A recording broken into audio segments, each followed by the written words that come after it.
Hey everybody, it's Neil, and check out this Yaklim pillow organizer I got. So this is what I got here for travel, and I want to show you all what it comes with here.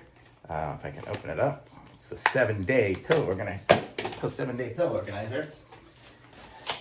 And this is what it looks like here. So you can see it's like that, and look at that. So I can go like this, and I can say, okay, so I start on Sunday. There's my Sunday pillows. Then when that one's gone, I can go to Tuesday and keep working my way down there, and then Thursday, Friday, Saturday.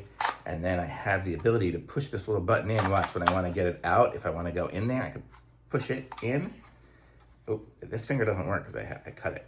But you get the idea here. Let me push it with this one here. Maybe it goes out this way. Yes, okay. So here we go. I can pull it out. Can I? Yes, like that. Oops. And in there, oh, I guess I did it the wrong way. But in there, you see you have an extra little hidden section in there, in that middle section, so you can put something in there too.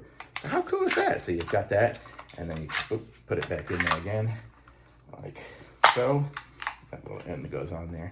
But you see what I'm talking about there. So nice little 7-day pillow organizer. I'm going on a trip in a week, so I'll be taking this with me. Really cool. I like it. Thumbs up.